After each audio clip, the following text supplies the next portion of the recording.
Chilo, on fait le Tania Kofi ensemble? Ok. Alors pose ton Tania Kofi. Voilà. Là il y a le Tania Kofi, on fait le Tania. Et là on va avoir un grand cadeau, comme c'est rapporté quand on était dans le désert. Akadosh Baruch Hu, il a donné la manne aux enfants d'Israël, tu sais, pour manger. Et le vendredi, quand il y avait Shabbat qui arrivait, qu'est-ce qui se passait? Eh bien le vendredi, on avait deux parts. On avait pour le vendredi et pour le Shabbat. On n'avait pas besoin, parce qu'on ne doit pas travailler Shabbat. Donc là aujourd'hui c'est pareil, on va avoir deux cadeaux. Maman, On va avoir le... maintenant. Eh ben oui, mais là on va faire le Tania d'aujourd'hui et de demain, Shabbat. Alors est-ce qu'on est prêt? Et là c'est l'anniversaire. Alors attention, parce qu'après on va annoncer les merveilles. Prêt? Oui. Tu écoutes Chilo? Oui. On y va. Alors le Admour Azaken il dit que la présente lettre elle est de définir une notion fondamentale de la Kabbalah et de la Chassidut. C'est quoi? Les 10 sphirotes du monde Atsilut et des autres mondes, par l'intermédiaire desquels ces mondes sont créés et dirigés. Après, je vais t'expliquer, Chilo. D'accord? Comme il y a marqué dans les Zohar, tu as fait 10 vêtements, comme des vêtements comme ça, que l'on a appelé les 10 sphirotes, afin de diriger les mondes cachés, qui ne se révèlent pas, et les mondes révélés. Ces 10 sphirotes, c'est comme des vêtements. Ils expriment à la fois le caractère infini de l'infini, de l'Ensof, et son aspect fini. Ok?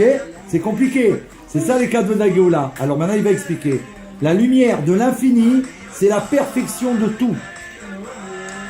Et, car tout comme Dieu possède le pouvoir de l'infini, il détient aussi celui du fini.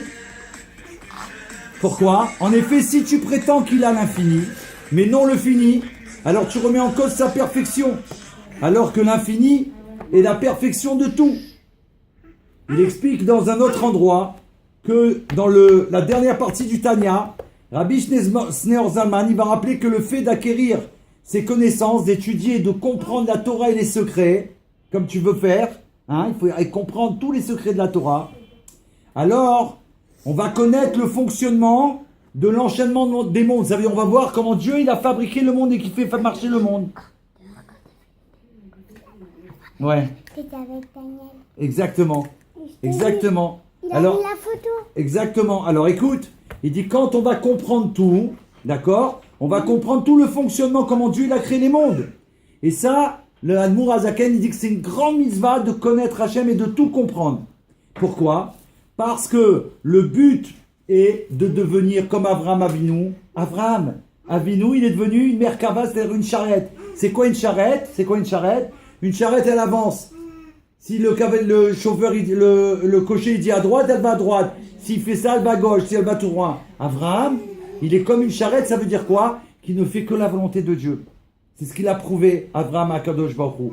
Et le but de chaque juif, par ses connaissances, c'est que ces connaissances, elles vont nous amener ces grandes connaissances, elles vont nous amener à une soumission totale à Dieu, à un amour comme Avraham il a eu, un amour infini, Baruch Hashem, qui appelait Chesed, le grand Chesed, et grâce à ça, tout son être, toute sa vie, ce n'est que de faire la volonté d'Hachem. Ça, c'était le Tanya du 17 Elul. Et là, attention, le cadeau, la manne qui arrive. Il nous reste quelques minutes.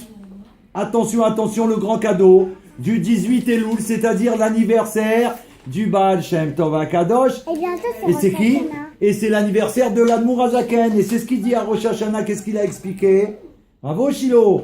Il a expliqué qu'à Rosh Hashanah, la lumière de l'année, elle va partir, elle va remonter vers Hachem et elle va retourner là-haut pour dire tout ce qu'on a fait. Et après, Dieu il va envoyer une nouvelle lumière, celle de la nouvelle année qu'on va dire à Rosh Hashanah. Et c'est pour ça qu'on va dire Shana Tova. Quand c'est qu'elle revient? Quand on sonne du chauffard, ça on a expliqué dans le Tanya d'hier. Et ben il est où ton chauffard? Alors attends, le chauffard, on va le sortir après. Donc maintenant on dit le Tanya du Chai Elul, tu es prêt? De l'anniversaire d'Admour Azaken. Alors attends, non, les salades, ils les font eux et nous on fait le Tanya Kadisha. Chacun sa place. Eux ils font les salades de Shabbat. Et nous on fait Voilà, et après je sors le chauffard.